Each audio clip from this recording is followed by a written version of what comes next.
You all came back. Welcome back. If you weren't here Tuesday, I'm Professor Hafner. I lecture this course. But now that the other instructors aren't around, I'll let you know that I don't really care about academic formalities. So if you like, you may just call me Dr. Hafner. I'm okay with that.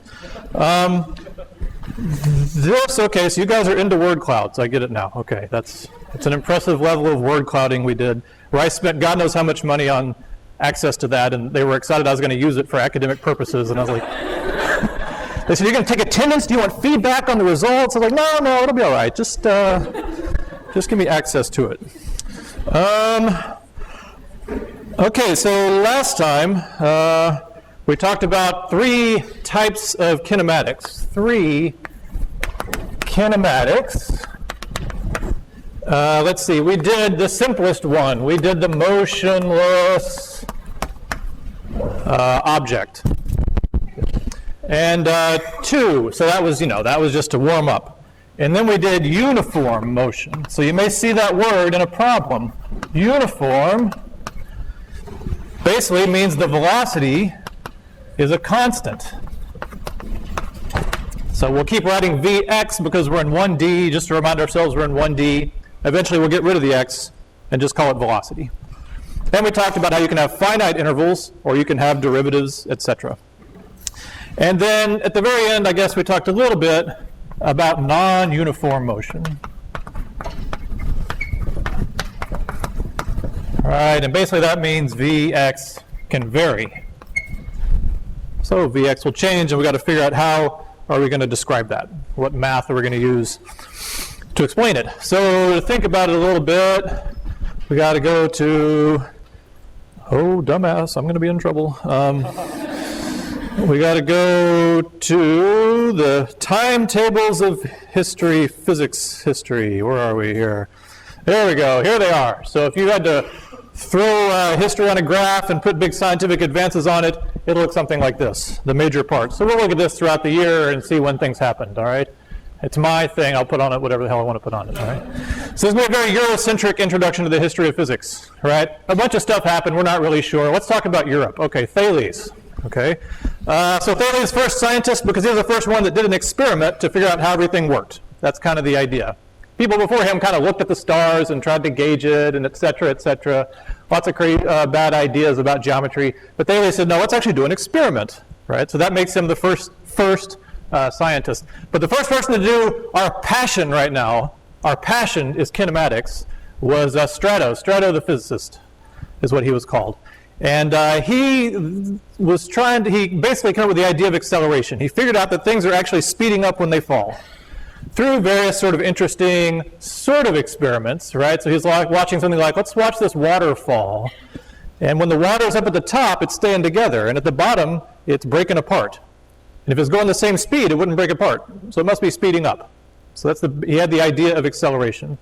The one actually I like better is he said if you drop a rock in the sand, if you drop it from kind of low, it makes a little dent in the sand. If you drop it from high, it makes a bigger dent in the sand. Same rock, same sand. What's the difference? It's that the thing is speeding up. So they needed ways to figure out that things were speeding up. So Strato figured out that things are speeding up, the fundamental concept of acceleration, but then we now need to do it mathematically. And then nothing happened, and nothing happened, and nothing happened, nothing happened. I'm sure like sociologists have talked about why this happened. Nothing happened, nothing happened. Finally, Galileo. So Galileo is really the one that figured out mathematically what's going on with acceleration. So Galileo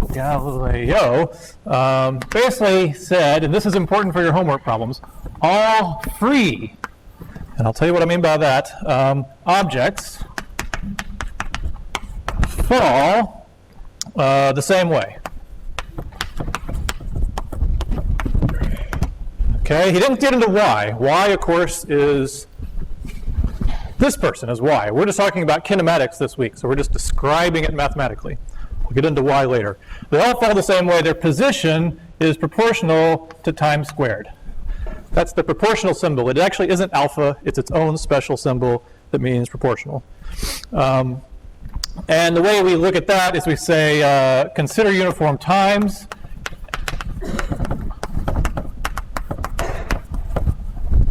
So Galileo, this is not easy for him to do. He doesn't have a Pasco lab set up to track velocity in real time.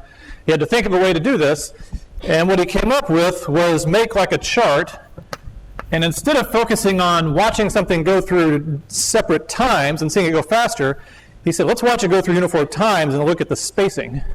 Right? So you just kind of turn it around like that. You say t is 1, 2, 3, 4, 5, say seconds. And if something falls, x, how far it goes, should go as t squared. As we know from kinematics, if you've had a little physics, you know it goes as t squared. So x would be like also 1. If it went 1 meter in the first second, then 2 would be 4, 3 would be 9, 16, 25. So we wanted to test this, but it's a little hard to do at full acceleration of gravity. We now know 9.8 meters per second squared, kind of fast, or 32 feet per second, too fast. So what he also figured out is you could slow down this acceleration by putting something on a ramp. Right? So that's kind of what he has here. Good match. All right, so here I have, instead of falling, we're rolling. Let's say it's close enough. And here's theta. And what you find is the acceleration you would normally fall at, let's call it, I don't know, how about g? Okay, the acceleration becomes, we're not doing vectors yet, I know, g sine theta. So as theta gets small, the acceleration gets small. Okay, so that's how he slowed it down to where he had a chance at doing it. Okay, and he set up something a little bit like this. Basically, he was letting things roll down ramps, and he was making them hit bells. Okay, I was going to get bells, but it's not close enough to the holidays yet. You can't buy a bell right now. It's just not possible. I went to Michael's, And he said if I set the bells like this at 1, 4, 9, 16, 25, they should hit at uniform moments in time. And he was able to listen to that, right? He had to listen to it and see if it goes ding, ding, ding, ding, ding. So that's what we have here. We have this thing. These are set at uniform spaces of time. 1, 4, 9, 16, 25, 36. And we're going to let this go from here. And I took out 1 because it's not really going fast enough to make a noise. Okay, and this is not incredibly loud. But it's better than what we usually do, which is nothing. So, it's an improvement over last year. Okay, so here we go. Let's see. You can don't close your eyes. It's fun to watch. Focus on your ears, and we'll see if this is uniform time. Here we go.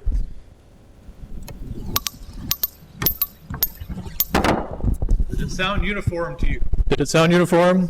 Dink, dink, dink. No? Wow, lots of no's. Okay. Okay, so how do you know if it's uniform or not? That's actually the next part of the story. The story goes that Galileo would sing hymns and use his own personal sense of rhythm to decide if they were uniform. And this is actually also the reason it took 2,000 years, is we had to have a physicist with a good enough sense of rhythm to do this experiment. Okay? So let's see. Holy, holy, holy. See? When you sing, it actually is more convincing, isn't it? Now, we really only sang hymns because, he was in prison and the guards outside from the church were like, what's going on? And he was like, just singing hymns. Nothing's going on here. Sun goes around the earth. It's all cool, Because I think he did that part first, and this was later when he was, not real popular. Okay? So that's the basic idea, is things really do go if you let something accelerate. And again, everything accelerates down because of forces and gravity in a couple weeks. But for now, we just accept that things accelerate when they go down. You can lower the acceleration on a ramp, and that means that that position goes as time squared. Okay? So let's see. I will get this out of the way, and now we're going to look at it a little more seriously and mathematically, because I know that's what you want to do. Here we go. Just a quick disassembly. All right. If you ever wonder where you get these old-timey pointers that we have, they're all fancy. They must be from the original lecture hall. These are like those are fishing poles from Academy. So people that still fish like, it's a Huckleberry Finn novel, you can still buy those. All right. Okay, so let's see how we treat this with math here. And what we're going to do, now we're going to think about our skills here. Let's pull this up and get it out of the way and look at what we're going to talk about. So first we're going to plot it. We're going to do our graphs, our all-important ability to analyze x of time, position time, velocity time, and acceleration time graphs. So let's draw those graphs for something dropping, okay? Because when something drops, you have the magic word for today, acceleration. Right? That's what Galileo was seeing, basically. When something speeds up or slows down.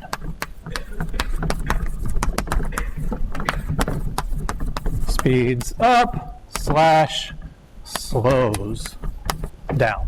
Right? So when you drop something, let's see what it looks like. So we're going to do the math. So at first, you just have to trust me that I'm drawing these correctly.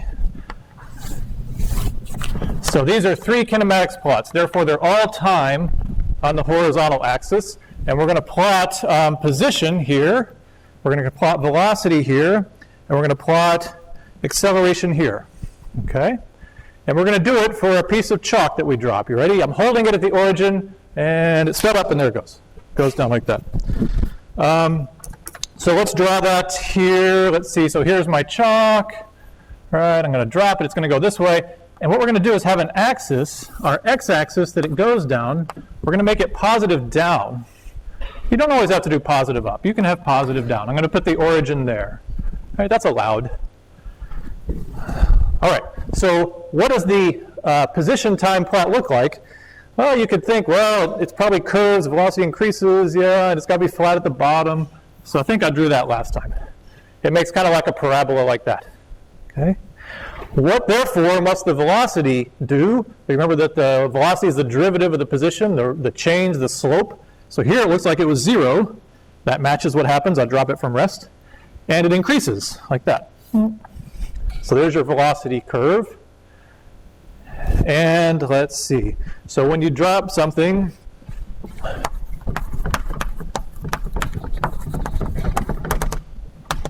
it has acceleration. Acceleration, which is basically the rate of change of v. Oh my God, we're not doing vectors. So just like velocity is the derivative or the slope of the position, acceleration is the derivative or the slope of the velocity. So here you can see when something drops, I'm just telling you now, we'll prove it later, when something drops, it has a constant acceleration. The velocity time curve is a line with a constant slope, so it just looks like this. All right? And I made it positive because we made down positive. If you were being more normal and you made up positive, then you would need to plot it as a negative constant. But here, it's a positive constant. Okay? Rate of change v, and we call this, we label it a, right? A in meters per second squared. All right? When you drop something, it's acceleration, and it goes like that. What was I going to say about that? So we can define it 2 ways. So now we're going to do things for acceleration faster than we did them for velocity. Okay? So you can define it with an interval equation. Remember, we had the delta t's. So you could say that A is delta v over delta t. Yeah, or you could say that's the final velocity minus the initial velocity over the final time minus the initial time. And you could do kinematics, right? You could say, well, we can solve this for the final velocity. We'd say Vf equals Vi plus At, if we just do some algebra, right? So there's one of your kinematics equations. How much does velocity change? Well, it increases with acceleration, if we have a constant acceleration. Right, so that's kind of the interval way, but remember we also had the derivative way. What if your interval is really small? Like here, it's easy to say everywhere I go on this curve, the slope is the same. So if I say, what's the acceleration between these 2 points? Well, it's just that, rise over run. And if I do these 2 points, I get the same answer. And that's because acceleration is constant. But you could have cases where acceleration isn't constant, like jerk or something like that. So if you do instantaneous, you just use the derivative we talked about last time. You say A is dv dt. Right? This leads us all off into calculus. So we talked about how dv dt, it's just the fancy name derivative. It just means basically the same as this, just when you make delta t really small. And this is another thing that took them 2,000 years to figure out. Can something change on an infinitely small time? And they were worried maybe it can't, right? You can't move anywhere in infinitely small time. You can't be moving at t at a specific t. And the answer is you can. And that was the discovery of the derivative in calculus. And that was the philosophical thing they had to get over, right? So that's just basically what acceleration is. It's like what I said in the word cloud. It's just the next level of derivative of the position. The first derivative is the velocity. The second derivative is acceleration. And the next derivative is the jerk. Okay, but we don't get into jerk. Okay. So what we're going to do now is talk about how to deal with this. Okay, this is the calculus part of the course. All right, this is where the fundamental ideas of calculus are most important. So we're about to spend a lot of time right now on basically this, the concepts and calculus of kinematics. Okay, because what we want to think about is how do we know now we're all good at going this way, right? Oh, if I have a position curve, I just think about the slope. Here, I just think about the slope. What about going the other way? What if you had acceleration and you wanted velocity? Right, then you got to go backwards. So that's calculus. So let's take a minute and talk about what calculus is. Okay, calculus is a complicated way of describing walking from A to B. Okay, that is all it is. All these special symbols they show, it's all confusing. What is this? What's going on? It's literally just walking from A to B. If I have my 2-meter stick here, like this, and I'm here at the beginning, and I walk, and I end up here, right? It's calculus. I'm going to demonstrate calculus for you here. So here is 0. Here I'm at A. Just going to walk. B, calculus. I just did calculus. That's all it is, okay? So let's show you why that's all it is. It's because, let's answer the question, how far did I go? Did I go? All it is. How far did I go? There's 2 ways to know how far I went. And the second. All right. How far did I go? Anybody just shout out how far I went? 2 meters. How do you know I went 2 meters? Because it's a 2-meter stick. How do you know it's a 2-meter stick? If you came up here and looked at it, how would you know it's a 2-meter stick? It's what? It's got marks on it. And this one says 0. And this one says 2 meters. So how do you know it's a 2-meter stick? If that says 0 and that says 2 meters, how do you know it's a 2-meter stick? Yes. The first way is it's just the positions, XAB minus XA. That's the first way. Is I know where I started, I know where I ended, and I know I walked from one to the other, so it's just the difference. So I missed these. It wasn't beeping. It's on nighttime mode or something. So what is G sine theta? We'll worry about that later. That was just part of the story. And does t x squared apply regardless of the steepness of the ramp? Yes. And we'll get into those are good questions for later. Okay, so one way to know how far I walked is just how far did I walk? The 2 positions, the beginning position and the end position. What's the second way? What if you didn't have the ruler without any marks on it? How else could you know how far I walked? How fast I went and what time, right? We could multiply how fast I went by how long I went, right? Are those going to be the same thing? Yeah. And that's all calculus is, right? It's just saying you can have the rate, or you can multiply the rate times the interval and get the distance back. I mean, that's all it is. Now, why is calculus like a 3-semester course? Okay, if that's all it is, why? And let me show you why. How many of you here have your dad or some other family member has ever embarrassed you in public? Okay, good. Cool. I embarrass my kids in public all the time simply by existing. But here's something my dad used to do. When you're walking and he gets excited about something, he'd do this. He'd walk and he'd go like this. That's like his thing, all right? That's his move. Okay, we're walking, we're going to dinner, we're going to go to dinner, and we're going to get dessert. Yes. And he goes like that, okay? So here in this, we imply that this velocity is constant. But what if you have like the embarrassing dad, and if you were to plot the position of that weird walk, so now we're back up to here for a minute, So Dad was walking up like this, and suddenly he went backwards for a minute, right?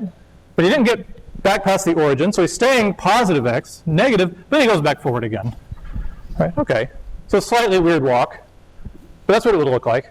But now you can't just multiply v times delta t, because the v kept changing. Walking forward, walking backward, walking forward, moving your arms like that, it doesn't work. So you need another way. Instead of just multiplying the two, if v varies in time or space or whatever, if v varies, you break it into small dt's, into small delta t's, and add. All right, sorry about that. And add them up. That's literally all calculus is. It's saying you can take a derivative, and you can take it by an integral and add it up, and you'll get the difference back. Literally all it is. So we write that this way. Instead of saying it's just v times delta t, when, say, v is constant, we say it's this symbol of the function v times dt. Okay, what is that symbol? The integral symbol. And does it scare you? Does it kind of get a thing in the pit of your stomach a little bit? Okay, I'm going to make it more friendly. Are you ready? The integral symbols. Anybody know what I'm going to show you? Oh, I'm going to show you what it really is. It is here. This is integral symbol. It's in the Constitution. That's how important it is. We, the people of the United States, in order to form a more perfect union, establish justice and ensure domestic tranquility, provide found common defense, promote general welfare, and this is Schoolhouse Rock. You weren't there in the 70s. And secure the blessings. Wait, what is this? B-L-E, what the hell is that? Blessings? So when they used to write two S's, the big S was big and fancy, right? That's what the integral sign, it's an S, it means sum, right? Blessings of liberty to ourselves and our posterity, ordain and establish this Constitution of the United States of America. And there's Congress right there. Article 1, Section 1. Congress, C-O-N-G-R-E-S-S. They would get excited when they wrote two S's, and that's all the integral symbol is. It's a big S from like the 1700s, okay? So don't be afraid of the integral symbol. It's not a big deal, okay? And watch Schoolhouse Rock if you want to memorize the Constitution. It's the best way, okay? Now you got to put something on it though, right? So we can't say, are we going to integrate my dad's walk for his entire day? No. Only on the part that we care about. So that's what these are, from T1 to T2. So we're literally summing up the multiplication of the velocity at this time times that dt from T1 to D2. And that will also get you how far you're going. Okay? See, so if that's so simple, how does that still take 3 semesters? Right? And the answer is how to take this mathematically is a little bit of work. There's all the tricks you learn for polynomials and sines and cosines and exponents and products of those things and the chain rule, and that goes on for a while. But even that should only be 1 semester. When it gets complicated is when you get into higher dimensions and you use vectors, okay? When you use 3-dimensional vectors, then there's 3 kinds of derivatives. Very complicated. The divergence and the curl and the gradient, and they each have their own fundamental theorem like this, and then they all get related to each other, and it's a gigantic mess. That's 3rd semester. That's like vector calc, okay? But all 3 of every fundamental theorem of calculus, divergence theorem, Stokes theorem, they're all basically just saying this. Right? The difference in some function is just the integral of the derivative of the function times the delta t. That's all anything in calculus is. Okay? So don't be afraid of calculus. So now what we're going to do is we're going to derive the famous kinematics equations from calculus real quick. It's because I don't want to just tell them to you. I want to show you, where they come from. And then the second half of the day, we're going to do problems. So we are going to do problems. But first, let's just see where they come from, because I want you to understand this is motion with constant acceleration. So the kinematics equations you learned and memorized in high school physics, if you took it, are just for constant acceleration. Okay? Acceleration changes, those don't apply anymore. You have to do calculus to get the new ones. But these are very useful because they're only for constant acceleration. But what about uniform motion? Well, that's constant acceleration. That's acceleration equals 0. So you can use these equations and just put a equals 0, and then you can use them for uniform motion. So they're really useful for everything. So what we do is we start with this. We say a equals dv dt. That's where it all starts, right? We have position, velocity, acceleration. We're going to start at acceleration and integrate our way back up. Okay? So write all this down. This is good knowledge to have. You don't have to be able to do this derivation on your own, right? That's not why I'm showing it to you. I don't want you to be able to memorize it and do it. I just want you to see where it comes from. So we say, so from 0 to t, what are we going to get? Okay, well we say, okay, then it must be, I have this, and I'm trying to find delta v. I got to integrate both sides, right? I'm going to bring this dt over here and integrate. And what that's going to tell me is vf minus vi. See, it was the velocity integral gives you the position. So you go up a level, right? We go up a level from acceleration. It's vf minus vi equals the integral, the sum of the acceleration times dt. In this case, it's constant. It's not even going to vary. Okay? And we're going to integrate from 0 to time t. Okay? If you're a mathematical purist, yes, one of these should have a prime on it. We're going to leave it off. It'll be okay. If you have no idea what I just said, don't worry about it. We're going to integrate from 0 to t. Okay? Okay, so let's do that. So vf minus vi. What is the integral of a constant? It's just the constant times the variable you're integrating with. Right? So the integral of a is just at. The integral of a with respect to time is just at from 0 to t. So the way, if you haven't had calculus, the way you handle the limits is you'll plug in this one minus plug in that one. Right? So you get vf minus vi equals at minus nothing. Equals at.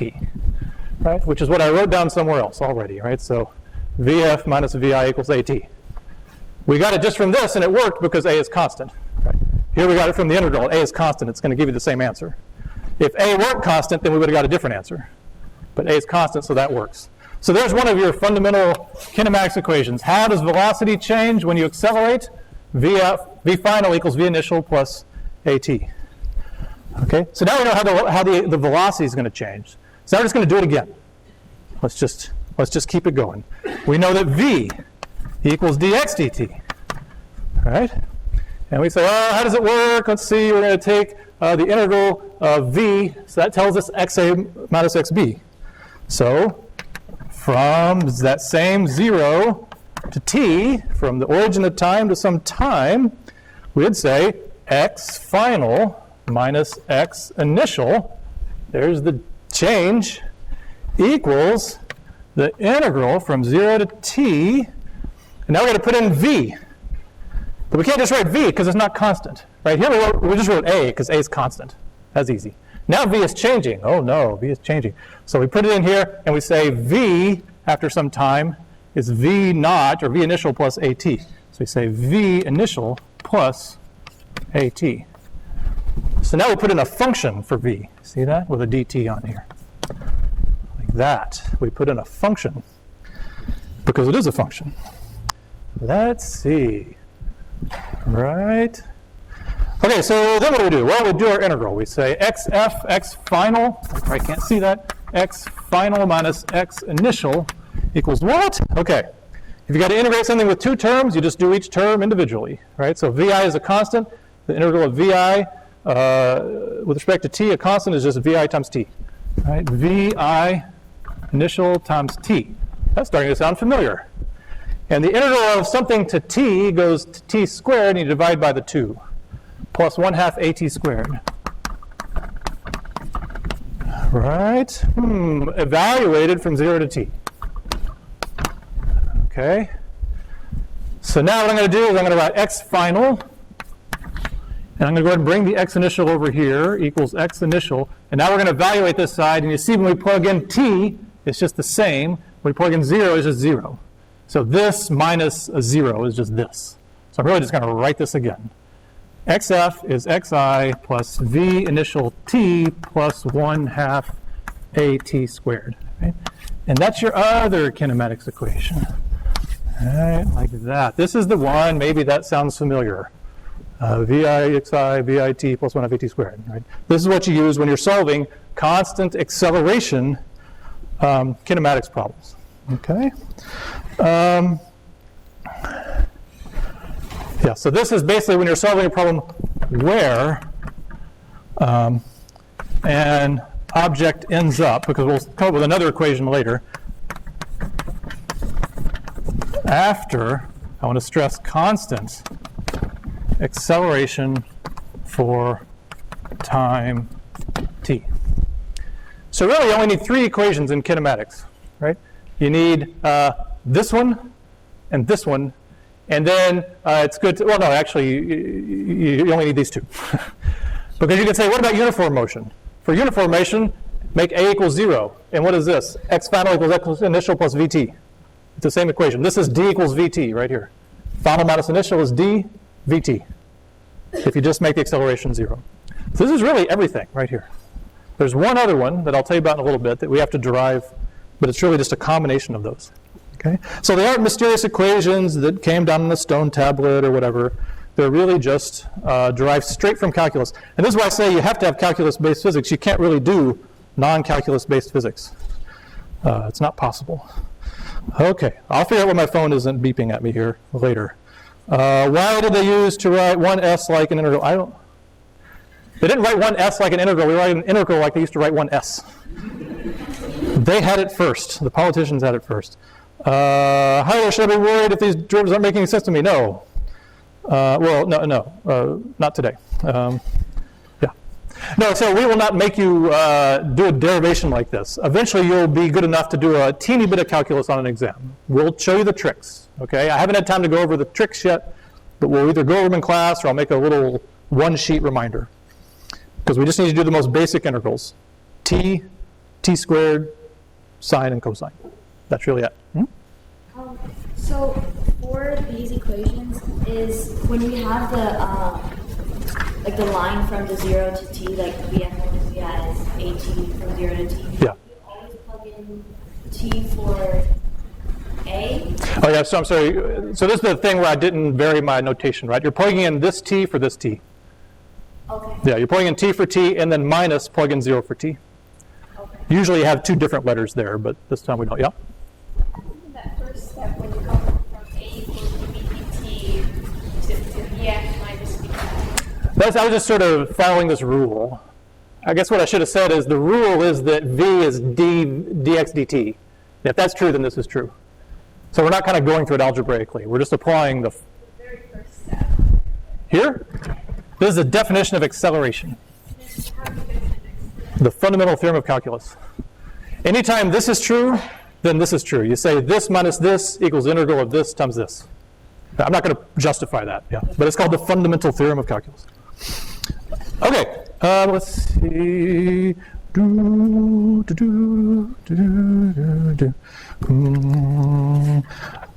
Okay. I told you that Galileo didn't have it in him to do this at full G, right? It's too hard. That's why I had to use the ramp. Would you like to see it at full G? Yes, you would. Okay, see that? That's 5 steel balls tied at a spacing of 1, 4, 9, 16, and 25. And we pull that rope, they're going to fall, and it's going to hit the table and go bam, bam, bam, bam, bam. It's very exciting. I would like to film it in slow motion, which I've never done before. So I need someone else to pull the rope. Who wants to pull the rope? You were up here last time, and I want to make fun of a different college. Who wants to pull the rope? You want to pull the rope? Come here. Okay. What's your name? Your name's whatever? Moonever. Moonever. I thought you. Sorry, I didn't mean to mention your name. I just. And what college are you from? For some cheers. Baker. The college we all pretend came first. Yes, I know that. Okay, so wait, hold on. Don't pull it. So what you're going to do is when you pull this, it's going to jerk a pin up there, and the whole thing's going to fall. So you're going to grab it here and just pull down. And then like let it go. Yeah, it'll just happen. Yeah. You just pull it and it'll fall and you'll be done. Hold on, not yet though. Now, I'm probably going to get too close. So, yeah, okay. Oh, I got to focus on it. Okay, you're going to be in this, sorry, okay. Okay, pull it whenever you're ready. That was it, yeah. Ding, ding, ding, ding, ding. Thank you. Okay, pull it whenever you're ready.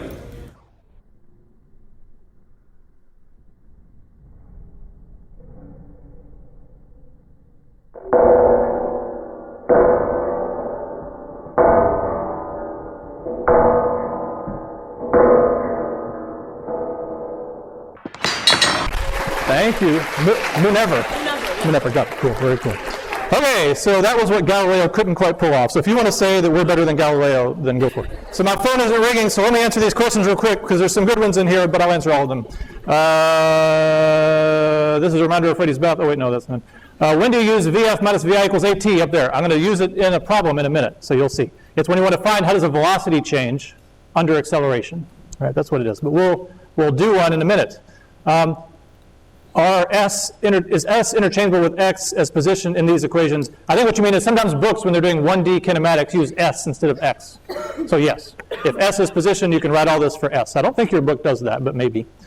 Will the homework require extensive use of the integrals and derivatives explored today? No, it will not. Occasionally, to keep it calculus-based, we'll ask a conceptual question. Right? The concepts in calculus of kinematics, there might be a multiple choice question, that explores if you followed that graphically. And then occasionally do a problem that says, oh, do all this problem. And now for this last part, what if the force varied with time? And then you actually have to plug it in and do an integral. But it's just going to be a teeny part of a problem, nothing that would make you lose lots of points if you just are completely unable to do calculus. But by the time we get to that point, you will be able to do some calculus. Trust me, you'll be fine. It's really not a big thing. Does deceleration exist, or is that not a physics term? I think deceleration is just negative acceleration. I don't know if that's an actual word or not. And would you put 2 C's in it? I don't know. That's a good question. How do you get from the, oh yeah, we did that one. Yeah, about getting to that first step. And then I was very honest. I'm going to read it. I tried to do the first homework problem for next week, but ended up just feeling really stupid and said, how concerned should I be with my performance? Be real. Okay, so sorry about the first homework problem. So actually, and this is something I wanted to bring up, is skill 1.1 is unit conversions, and I didn't talk about it at all, did I?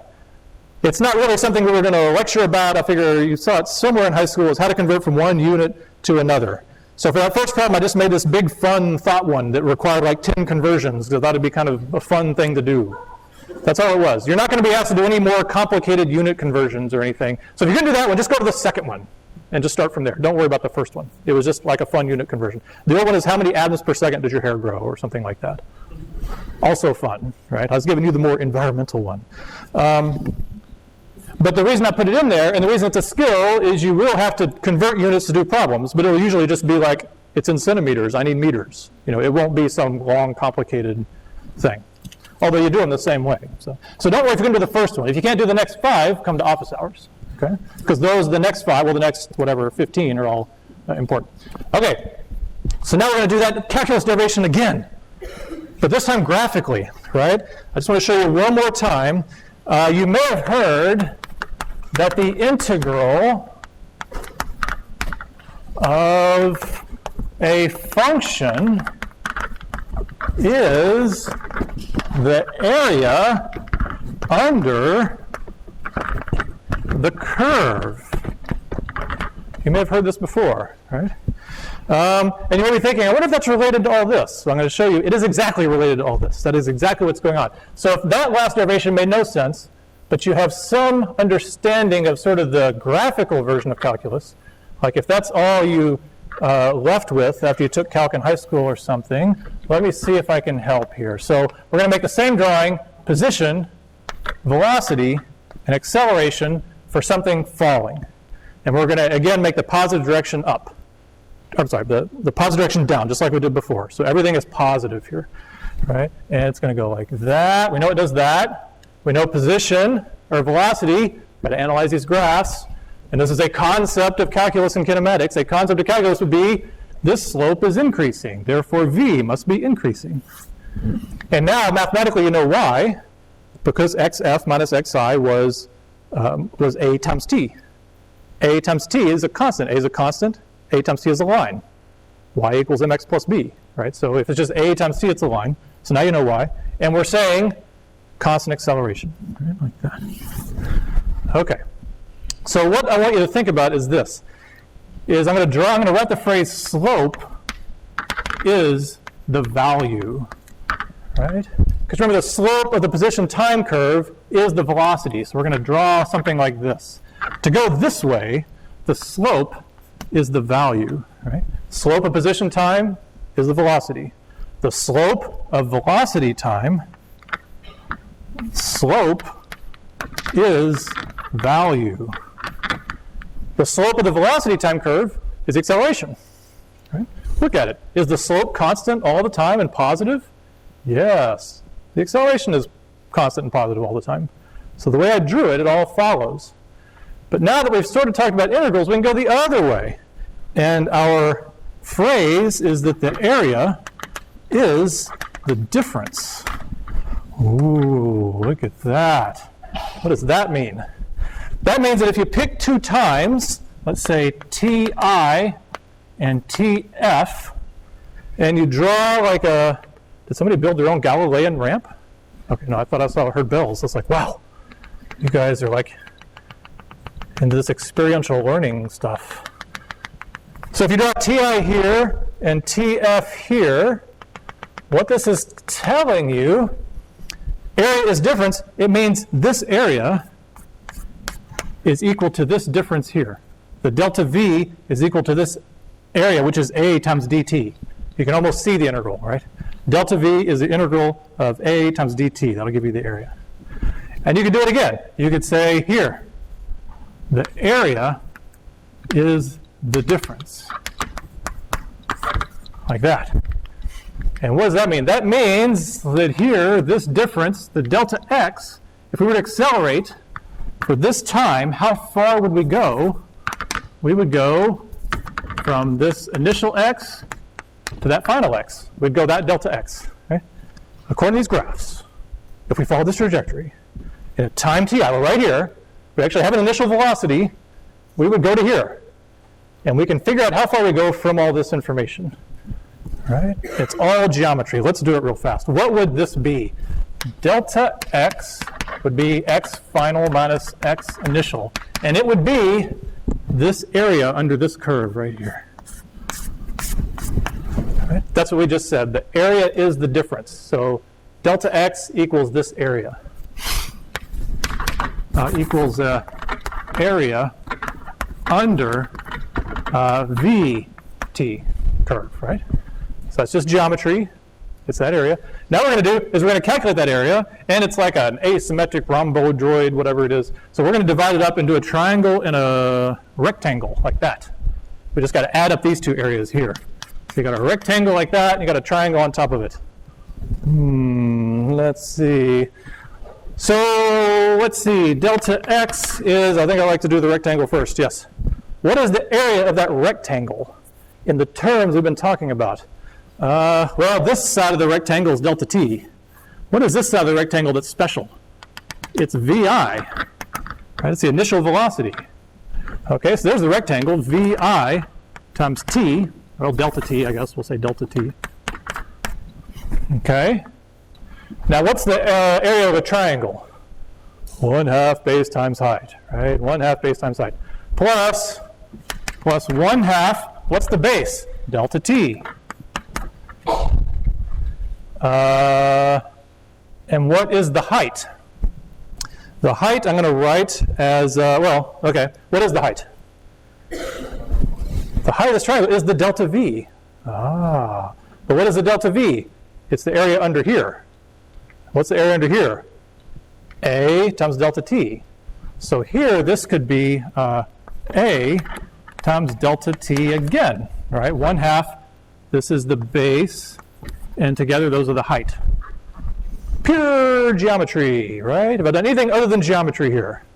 No, I have not. I'm not even good at geometry. Let's see. So this is x final minus an x initial. So x final, I'll bring the x initial to the other side. And this is v initial t, and this is 1/2. I'm getting excited. A delta t squared. So it's the same thing, right? This is just the geometrical version of doing the calculus. Okay? So if you're like, how did that magic happen? It's right here. It's a triangle and a rectangle. Calculus is a triangle and a rectangle. Okay? That method could even work if A wasn't constant, but it was easy to do because A is constant, and we have a rectangle and a triangle. If A wasn't constant, you'd have curved things, and you'd have to do it. It'd be harder. Okay? Now, I'm talking to a bunch of future doctors and pre-meds, right? So I got to tell you why I need you to know this information. Where's my slide? Did I delete the most important slide in the whole thing? Oh, here it is. I don't know how it... Oh, yeah, Elon was second. Okay, this is a paper published in 1996 in the journal Diabetes by a medical doctor in the Texas Medical Center. I know 1996 sounds like a long time ago to you. It's not that long ago, okay? Trust me, it's not that long ago. I was older than you, but it wasn't that long ago. And it was centuries after calculus was invented. And this doctor had this idea that, when you measure the glucose in the blood of a diabetes patient, it might vary in time. And they had this brilliant idea that we could get the total dose of glucose by coming up with a mathematical model to determine the total area under the glucose tolerance and other metabolic curves. Okay, I'm blocking this person's name to protect their identity, but they said all we got to do is draw little trapezoids under the curve and add them up and make this mathematical model, and we get the total dose, right? So they reinvented calculus. Okay, this is called the trapezoidal rule. You may have seen this in Calculus 1. It was rediscovered in 1996 after being lost for 5 minutes in this person's mind. Okay, but what's amazing to me is if you know how scientific publishing works, they had this idea, they wrote the whole paper, and it never occurred to them that, oh, this is calculus. They submitted it. It was looked at by an editor of this journal who said, oh, that's pretty cool. Let me send that out to referees. Okay? Referees got it and said, hey, I like this. Right? So at least 5 MDs looked at this and said, this should be published in Diabetes. Right? And it got published in Diabetes. And I protect their name because they named it after themselves. Okay? It was so-and-so's method, and they dedicated it to their parents. Oh, it's brutal. It's brutal. And there was a letter to the editor in the next edition, and it was a 1-sentence letter, and it said, so-and-so's method is the trapezoidal rule. And that was the whole thing. So this still gets cited, though. Okay, so when you are all doctors and bioscientists, if you go out in the world, do not embarrass me, please, okay? Know what calculus is. Don't forget what calculus is, please. Okay, so now we spent a lot of time on the fundamental concepts of calculus. So now we're going to show you how to use it in problems. Okay, so we'll do a few problems. Usually I'll try to save and do problems on the second half of the Thursday lecture, because we've sort of built up all the ideas, and then we'll do a little bit of practice. Let's see. Okay, let's see. All right, so there's 2 kinds of problems I list up here, right? There's plug and chug, constant acceleration kinematics, and then this is where it gets tricky. So first let's do one of these. Let's do a plug and chug, and then we'll do a trickier one. So this example is I throw a chalk down in disgust, like this. Ah, so mad. Okay, so throw chalk at 2 meters per second. Was that 2 meters per second? It's per second from the origin at t equals 0. So it's actually important. Sometimes people get this mixed up in problems because they think it has to be hard.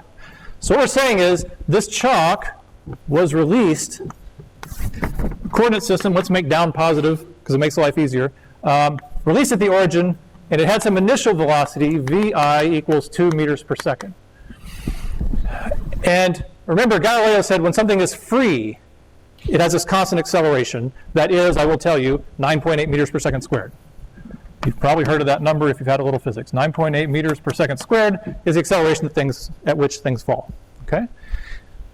So sometimes people will overthink it and think, well, how hard is the hand pushing? And is the hand accelerating it to be different from 9.8? The answer is yes, that was to get the problem started. But in almost every problem, the problem is about once the object leaves the hand, and it's just going at 9.8 meters per second squared. Okay? So we're not writing problems for plug and chug. It's usually, if it's not clear, if you think, I guess they mean that it's a free particle, yes, we mean it's a free particle. So we don't put at the end of every problem, by the way, the chalk is released from the hand, therefore it's accelerating at 9.8 meters per second squared. Right? That's always kind of the case. Unless we say explicitly, it is accelerating at something else. Okay? So you're only solving the problem after it's left the hand, and it's already traveling at 2 meters per second, and it's accelerating at 9.8 meters per second squared. So the question is, where is it at 1/4 second later, 0.25 seconds? Where is it? So you got to say, well, let me think. Where could it be? I don't know. Which equation do I use? Go to the back of the book, find the equations. Oops, got a little excited. Sorry, okay. So you say, well, this is acceleration for a certain time. So it's just the standard kinematics equation. X final equals X initial plus v initial t plus 1/2 at squared. And a problem like this, even though it's plug and chug, you're just going to put numbers from the problem into this equation. You do have to be able to know a little bit what's going on. You have to say, what is xi? It's 0 because we started at the origin. So you got to be able to do that. Just drop it like it's not right there. And then vit, what is vi? That's what they gave us, right? I threw it at 2 meters per second. That means it was going 2 meters per second when I released it. It might speed up after that, but 2 meters per second. And what is t? I'm not saying delta t. Well, that's because I released it at t equals 0, and I want it 0.25 seconds later. So if you want to be real specific, you'd say t initial equals 0, t final is 0.25, delta t is 0.25. Right? We don't get that specific often when we're solving problems, or if we're posting a solution for you. We will be sort of into this enough to just say, put 0.25 there. Okay, we might not always, write out TITF, delta T, XI, XF, delta X, right? So that's the kind of things, even for a plug and chug, you need to be able to kind of start getting the hang of, right? So 2 meters per second, 0.25 plus 1/2, and then A, I told you, is 9.8 meters per second squared, right? And then T squared, 0.25 squared, right? That's your delta T squared. So that's the sense in which this is a plug and chug constant acceleration problem.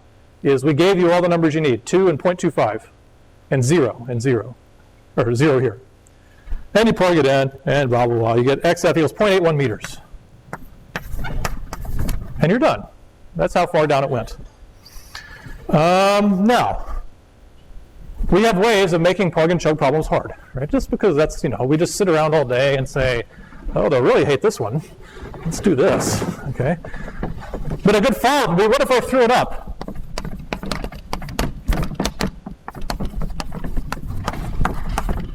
Same question, what if I threw up instead of down? Right? What would you do? What would you change? You'd say, well, I still want to know where it's going. And they didn't say so, but I would assume I still threw it from the origin at time equals 0. Right? If we say all you do is throw it up instead of down, you would assume all these are the same, right? So you'd say, okay, xi, that's going to be 0, right, because it started at the origin. And you'd put a -2 here. Right? Because now I've defined down as positive. If I throw it up is negative. Plus 1/2, 9.8 times 0.25 squared. All right, so y'all think about that for a second. While I check the text log here. Let's see, I've really got to turn my speaker on. Are we allowed to text you questions outside of class? Certainly. I may or may not answer them right away. What is the significant figure accuracy that the answer needs to be to? So every problem in the homework is set at plus or minus 5%. So that's pretty low accuracy. So just hit it within 5%. I think it was negative 9.8. Why isn't it negative? Yes. This is how even plug and chug can get hard, is because I defined down as positive. I can make down positive if I want. In physics, we can make any direction positive. Down is positive, therefore this initial velocity was positive and g was positive. Down is still positive, but we threw it up. So the initial velocity is negative, but down is still positive. Right? The only thing I changed is what if I threw up, which was a poor choice of words. So if you plug in and solve that, what are you going to get? X equals minus 0.194 meters. This negative ends up being bigger than that positive. You get a negative number. And then you panic. Can position be negative? Is it like a tesseract or something? No, position can be negative. It just means you're on the other side of the origin. Right? If you throw it up, let's see what happens. Up and down and crash. Right? So for part of the time, it was above the origin. Okay, here we go. Let's see. Why doesn't the sound of acceleration change? Oh, that's a good question. Okay. Oh, Lord. Here we go. Oh, my God. Okay. Where did the 1/2 ATT come from? So this is the kinematics equation that we derived both with calculus and graphically. And now I'm just using it. Okay? That's a standard kinematics equation. Okay? Why doesn't the sign of the acceleration change? The acceleration direction never changes. I said down is positive, therefore g is positive.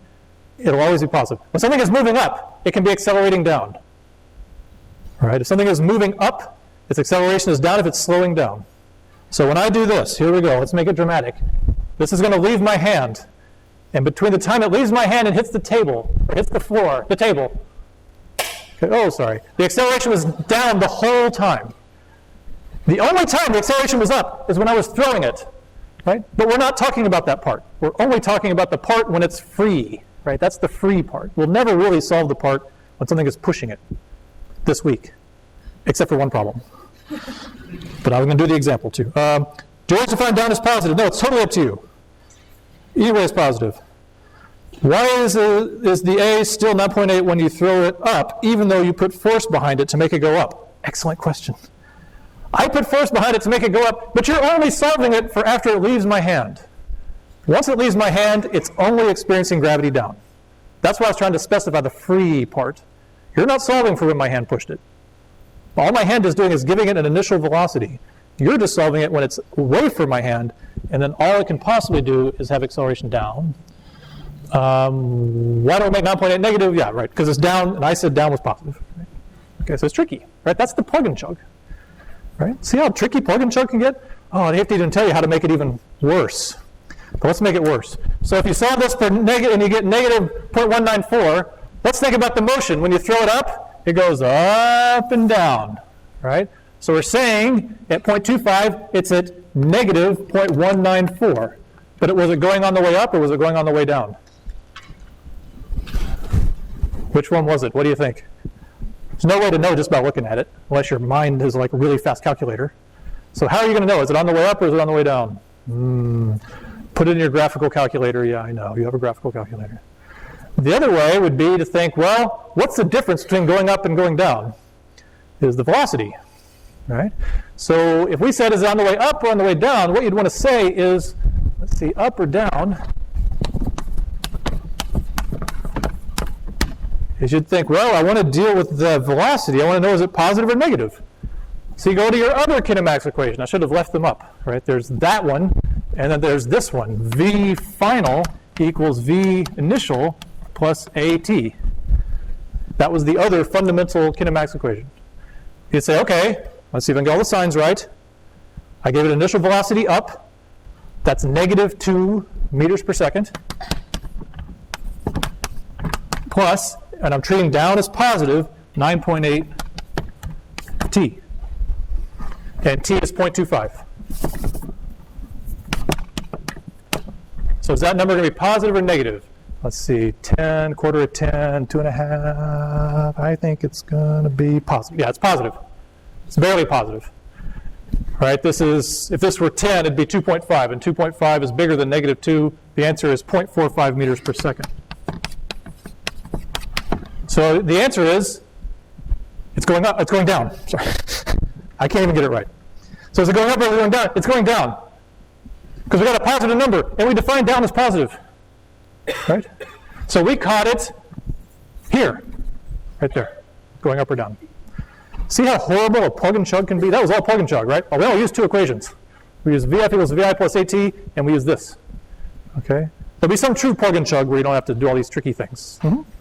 I'm still a little confused why the 2 is negative if, like, sure you threw it up, but it's still, like, after it's Right. going down. Yes. You're thinking of what we're solving for. We solve for a velocity down. This is the initial. I gave it an initial up. So that's positive, or negative, because I gave it an initial up. Can you draw the x versus time graph? Yes, that's a good idea. Let's draw the x versus time graph for this problem. Now, hold on to your hats, okay? Plus x, I'm drawing up on this graph, but in reality, positive x is down. Are you ready? I don't even know if I can do this. Let's see. So it starts at the origin, right? And we gave it initial, which one are we doing? Up or down? Throwing like this or throwing it down like that? Okay, okay. Let's do the original then. No, let's throw it up because it's more complicated. Okay, we threw it up. We gave it an initial negative velocity because we threw it up. So the initial slope is going to be negative. But then gravity is going to turn the velocity and make it positive because it's pushing it down. So it will look, position would look like this. Except crash, it would hit the ground like that. So that would be the position time curve. And you say, wait a minute, that's not really how it moves. It doesn't go down and up. It goes up and down. But that's because I made this down positive and I plotted it up positive. So all these switch arounds you got to get comfortable with. Every problem won't require this much switching around. It's also up to you. You could solve the problem and make this up positive. The problem didn't tell you what to do. You can always make up positive if it makes you feel better. I just made up down positive just to make it more fun, to make it more instructive. Does an acceleration change based on how far up it goes because of gravity's effect on it? Yes, but don't worry about that. Gravity is constant 9.8 unless you go really, really high.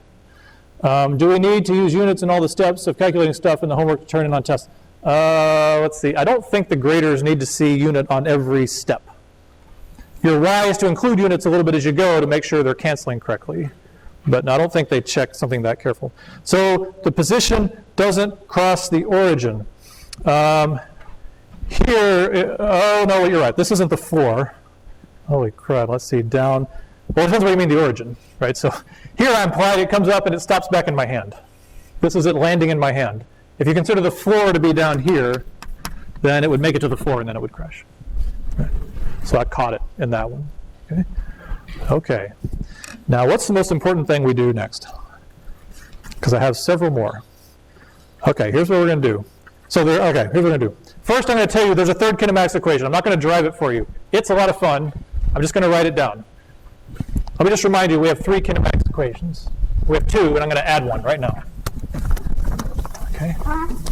So this is a good time to take a reminder. Constant A kinematics.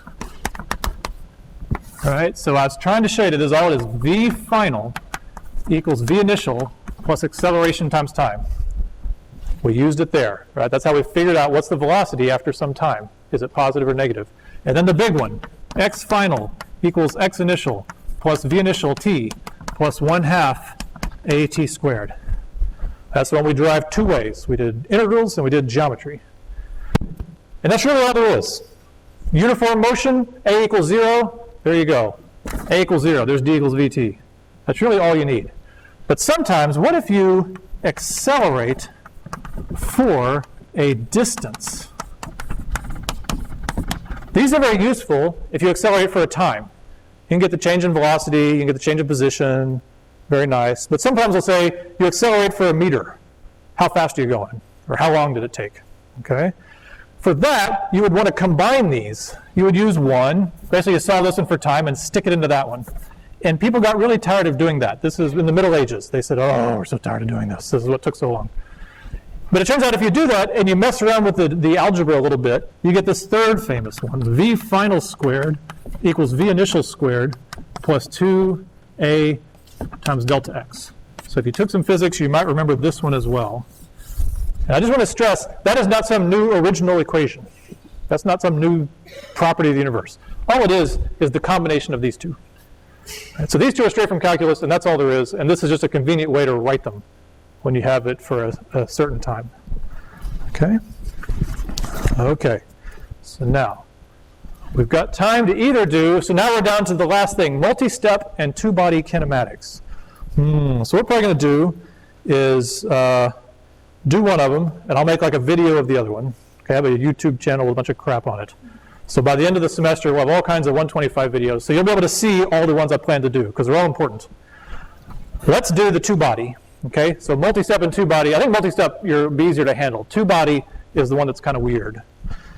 And it's a way we go beyond plug and chug. Okay? Let's go beyond plug and chug. And it's actually easier than this one. I thought this little add-on would just be a fun little idea. I wasn't thinking about how difficult it actually is. Okay, so two-body, I actually have it written out here for you. Let's see, it's about 2 people in the mob or something. There we go. All right. So 2 people in the mob are marching towards each other, right? And the question is simply, where do they meet? Okay, this one requires some knowledge of football. I promise you, no exam or pledge problem will require knowledge of football. Okay, we don't do a lot of sports problems. I don't know. I was running out of ideas. Okay, so 2 mob members. That's like the band here. Y'all know that's the band, right? So they're marching towards each other. One is on each goal line of the football field. One carries piccolo. So he goes really fast. One carries a sousaphone, so she goes really slow. Where do they meet? And you say, oh, this is easy. This is just D equals VT. All right, I just plug in D equals VT. It's plug and chug. It's not plug and chug. Because what do we know from the problem? We know, well, we know 1, and we know the second person, V2, T2. Well, we know the V's, but we don't know the T's and we don't know the D's. Right? So there's no, you can't really solve this by plug and chug. It's anytime you have a problem where two things meet, you got to think about what's going on. First of all, you didn't even draw it. Here we go. This is this. I'm going to call this 0 and 300 feet. All right, 100-yard football field, 3 feet per yard. We're going to call this the origin. You got to take your drawing and put it on an axis like that. And I think I've got the piccolo player over here. Like, Mom, I don't want to play the piccolo. Here it is. Yeah, so piccolo's here, right, like this. Boop. And then sousaphone is right here. All right. And the tongue, whatever, okay. Okay, so the piccolo is going 5 meters per second. We haven't done vectors yet, but I'm just going to draw an arrow just to make you feel good, and 1 meter per second. So we got to figure out what we're going to do, right? When and where do they meet? So the key word when you're reading a problem like this is, what is the most important word here? Meet. What does meet mean? They meet. Meet is the key. And it tells you that at some time x1 equals x2. They're in the same place. If two things meet, they're in the same place at a specific time. I like to put a star on it. Right? There's some time. Time is not a variable here. There's a time when this is true. That's basically what that word meet is telling you. So almost all two-body problems are about two things meeting or two things passing each other or something. And that time that they meet or that they pass is the magic time. Okay? So what you want to do is sort of write the equation for each of these two people. You'd say, okay, we'll call this one 1, and we'll call this one 2. You'd say x1 equals v1 times t. Right? Seems right. But what about this one? x2 equals v2 times t. Well, they're never going to meet. One's going faster than the other. But I didn't do that right, did I? They're on this coordinate system. This one's going positive. This one's going negative. And this one starts at 300. Right? We have to have x final equals x initial minus v2t. If v2 is the magnitude of the velocity, it's 1 meter per second. We'll put the negative sign in like that. I forget which way I did it. Yeah, we'll put in the negative sign and just say v2 is the number. It's not the negative. So that's the thing there. And then you say, okay, I need to know, do I want to solve for when they meet, or what do I want to do? Is I look at this and say, well, why don't I just set x1 equal to x2 and find t? Find the magic time. Right? At some time t, x1 equals x2. So basically, then you say x1 v1t equals 300 minus v2t, and it's t star, because it's the magic time. Okay? And then you can solve for t star. Okay? You just found one, because these are all numbers that you know, right? So this is 5t equals 300 minus t, right? So 6t equals 300. So they meet after how long? They're dying to meet each other 50 seconds. That's when they met, at 50 seconds. Okay? So two-body problems, you got to think about when they're getting together. And then where are they? Well, you just plug it in. Right? So x1, where x1 is 1 times 50. He's at 50 feet. x2 better be in the same place. 300 minus 6 minus 5 times 50, 300 minus 250, 50 feet. They're in the same place, thank God, 50 feet.